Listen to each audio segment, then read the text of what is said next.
C'est donc ici, à l'origine en 1875, un lieu de travail très féminin, travail particulièrement pénible, qui révolta d'ailleurs en son temps Flora Tristan, comme Vargas Llosa le raconte dans un de ses livres. Un lieu dans lequel on entre, et vous l'avez tous remarqué sans doute, en passant sous la devise républicaine, liberté, égalité, fraternité, qui dit l'attachement à la République des habitants de ce quartier à la fin du 19e, mais un attachement jamais démenti. Fermé en 1979, il a ensuite été très bien réhabilité pour devenir un espace public ouvert en rencontres, aux activités culturelles et artistiques, à la vie des habitants du quartier, aux plus jeunes, aux moins jeunes, un lieu de fête. L'histoire de notre ville bimillénaire est très riche. Ces monuments, ces bâtiments portent la mémoire de celles et ceux qui l'ont faite, qui l'ont développée. On pense souvent, bien sûr, au patrimoine romain exceptionnel. N'oublions pas non plus les autres lieux et les autres moments de notre histoire.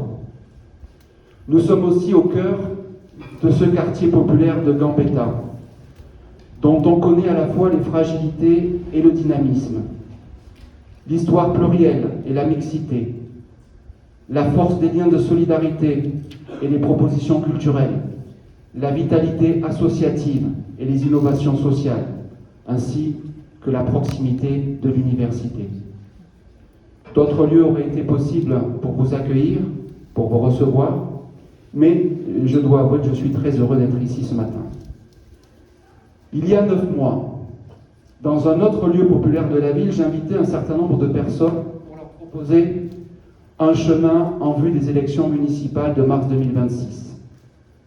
Mais au-delà de ce rendez-vous de mars 2026, je leur proposais aussi une méthode, une nouvelle façon de faire pour trouver les moyens de réparer un peu de la fracture démocratique, pour retrouver la confiance dans la politique, pour pouvoir répondre aux vrais besoins des Nîmoises et des Nîmois, pour dessiner un avenir pour notre ville.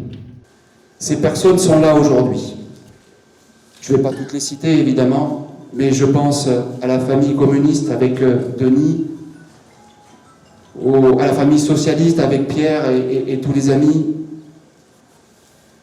aux écologistes avec Sybille, je sais que Colin s'excusait, aux radicaux avec Bruno, au mouvement Ensemble avec Janie et maintenant transformé dans l'après avec Janie et Pierre Dard, à Place Publique et Dominique, toujours derrière la caméra, à Génération S avec Marianne, à la gauche républicaine et sociale, Alain Favre-Pujol s'est excusé, les amis de Nîmes Citoyenne à gauche aussi, qui sont là depuis longtemps, le groupe des élus, certains ne pouvaient pas être là ce matin, ils s'excusent, Sylvette Fayet, Christian Bastide notamment, d'autres sont là, d'autres se sont excusés, bref, merci à tous d'être venus et je voudrais commencer par vous remercier tous, chers amis, de votre présence depuis ces 9 mois, remercier celles et ceux qui nous ont rejoints depuis septembre de l'année dernière, dans ce collectif Nîmes en commun, qui est devenu aujourd'hui un véritable mouvement. Chacun d'entre nous s'est hissé, je le crois, à la hauteur des enjeux qui se posent à notre vie, et a fait passer l'intérêt général avant les intérêts partisans, sans jamais renoncer à nos singularités, qui sont une richesse. Nous avons fait grandir nos valeurs communes, et nous avons fait le pari de l'intelligence collective, entre nous, mais au-delà, avec les Nîmois. Nous n'avons eu de cesse que de vouloir rassembler, fédérer, réunir les habitantes et les habitants de cette ville. La restitution de la semaine dernière a marqué une étape importante, aboutissement d'une première partie du travail commun. Bien sûr, au-delà de ces 9 mois de travail, et même si les temps ont changé, nous sommes riches de toute l'histoire de ces hommes et de ces femmes de gauche qui, quelle que soit leur sensibilité, se sont engagés depuis longtemps pour cette ville et ont toujours été utiles à ses habitants. Ces 9 mois, pour y revenir, comme d'ailleurs les années qui les ont précédés, notamment depuis l'élection de 2020 ou celle au conseil départemental avec Dominique en 2021, m'ont beaucoup appris, m'ont beaucoup apporté et ils m'ont réconforté sur notre capacité collective à ouvrir un chemin en faisant le pari de l'écoute, du débat et de la confiance. Et de ces dizaines d'heures d'écoute, des interventions, des réflexions et des débats qui ont lieu dans la démarche Cisjordanie, nous avons pu tirer un bilan singulier. Nous avons entendu les inquiétudes sur l'avenir, sur le plan individuel comme sur le plan collectif. Nous avons entendu les frustrations liées à une vie rendue parfois difficile par des conditions économiques et sociales précaires, les frustrations liées à des décisions politiques lointaines ou autoritaires. Nous avons entendu les remises en cause de l'unité de la ville, les difficultés à se retrouver, la disparité, voire les fractures entre les quartiers. Nous avons entendu aussi l'attachement et même la fierté d'appartenance à la ville, la fierté irrationnelle même, parfois d'être nîmois, depuis toujours ou depuis quelques heures. Et nous nous sommes réjouis de cette force qui constitue un véritable levier de développement. Nous avons entendu aussi parfois les espoirs pointés sous les inquiétudes. Nous avons vu les immenses ressources de cette ville qui, depuis trop d'années maintenant, souffre du manque de reconnaissance et de confiance de la part d'une municipalité qui a préféré travailler la carte postale plutôt que de s'intéresser à la vie et à l'avenir des Nîmoises et des Nîmois. Nous avons bien fait de prendre ce temps d'échange. Cela faisait tellement longtemps que l'on ne s'était pas posé pour réfléchir ensemble à notre ville, à notre vie commune. Nous ne sommes pas d'accord sur tout. Nous ne sommes pas d'accord sur toutes les solutions. C'est normal. Il y a des avis contradictoires et de la complexité. C'est normal aussi. Mais finalement, parmi les débats tenus dans toute la ville, le fond commun, c'est une ville qui souffre. Les habitants ont régulièrement parlé de pauvreté, de fracture, de sentiment d'abandon, d'insécurité et de difficultés du quotidien. C'est un quotidien souvent difficile, celui des Nîmois. On l'a entendu.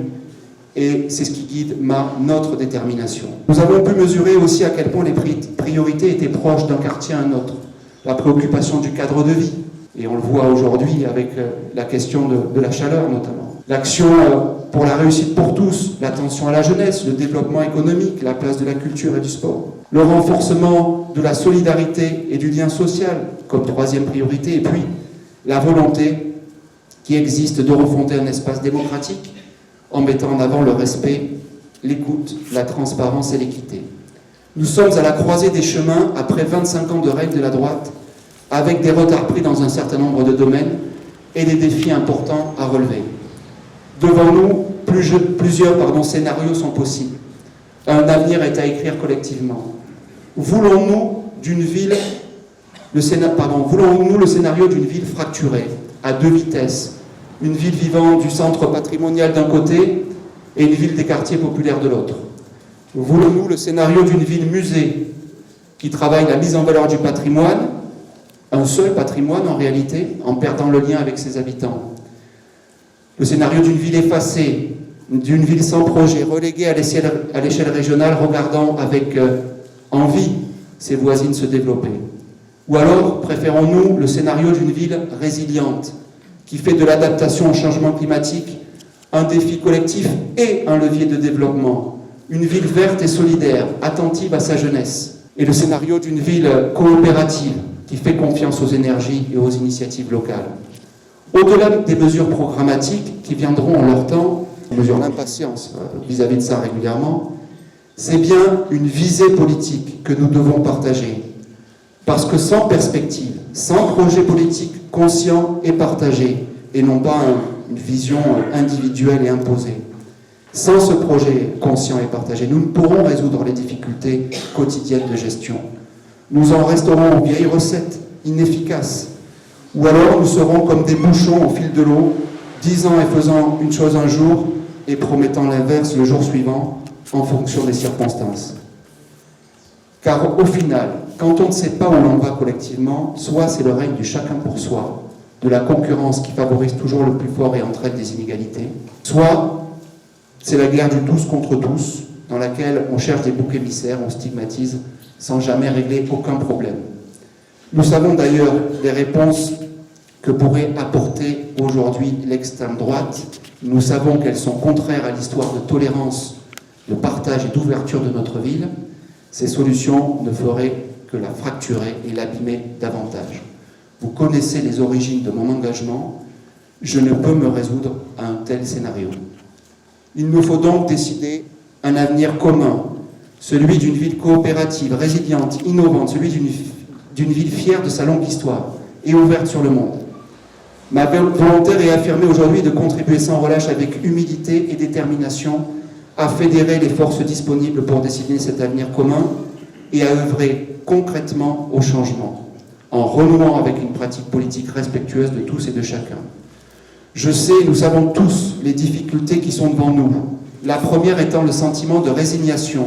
Nous savons les contraintes économiques pour les collectivités territoriales en raison de l'austérité qui leur est imposée aujourd'hui, comme hier par le gouvernement de droite. Nous savons les inquiétudes liées à la situation internationale, mais nous savons aussi les ressources, les richesses humaines de cette ville, les leçons de son histoire. Et nous voulons convaincre que les solutions sont entre les mains de ses habitants qui doivent redevenir pleinement acteurs. La municipalité actuelle a trop souvent, par idéologie ou intérêt, organisé sa propre impuissance politique et elle est restée éloignée, voire même méfiante de sa population. Nous en voyons aujourd'hui les impasses. Je crois qu'il faut faire l'inverse en pariant sur l'intelligence collective. Après 9 mois de travail, nous savons que le chemin est encore long. Viendra bientôt le temps de l'écriture collective du projet, du programme. Les idées ne manquent pas. Nous aurons collectivement des questions politiques à régler, des choix éclairés à faire. Viendra aussi le temps de constituer l'équipe qui portera ce projet soutenu par l'engagement de milliers de Nîmois. Il reste 9 mois d'ici l'élection fin mars 2026 par le conseil municipal du nouveau maire de la ville. En responsabilité et en conscience, je propose, avec le soutien de mes amis ici présents, du collectif Nîmes en commun et de l'ensemble des partis qui le soutiennent, ma candidature aux Nîmoises et aux Nîmois à l'élection municipale de mars 2026.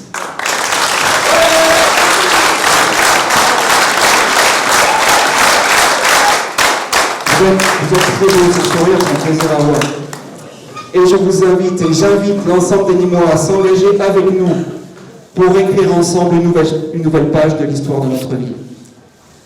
Alors c'était peut-être pour certains un faux suspense. Mais il fallait ce temps et il fallait commencer par là, et je dois avouer que le moment n'est pas anodin. Je mesure les conséquences qu'il entraîne, les responsabilités et les devoirs qu'il engendre. J'ai malgré tout décidé de rester moi-même, un Nîmois engagé pour le bien commun, la justice et l'émancipation humaine, respectueux de toutes et de tous, préférant les aventures collectives aux prétentions individuelles, préférant les convictions aux certitudes, aimant profondément sa ville et ayant le souci qu'elle permette à ses enfants de vivre heureux et de bien grandir dans un environnement apaisé, qu'elle permette à toutes et tous d'envisager l'avenir avec ambition et confiance. Aujourd'hui, avec l'annonce de cette candidature, de ma candidature, ce n'est pas le début de l'histoire, et mars 2026 ne sera pas une fin. Un élan est lancé depuis 9 mois. Aujourd'hui, c'est une étape. La victoire l'année prochaine en sera une autre. L'objectif n'est pas personnel. Devenir maire de Nîmes ne constitue pas un plan de carrière. Le but, c'est de reprendre en main, tous ensemble, cette ville dont les habitants ont été un peu oubliés et laissés livrer à eux-mêmes. Mon rôle qui m'honore, c'est de conduire ce collectif. Après la victoire, il ne faudra jamais cesser d'écouter et de rassembler, car c'est ce qui permettra aux Nîmoises et aux Nîmois de relever la tête et à Nîmes, à notre ville, de se redresser. Cette candidature, vous le voyez, est portée à la fois par une forme de colère face aux injustices, mais aussi et surtout par beaucoup d'espoir. Je vous remercie.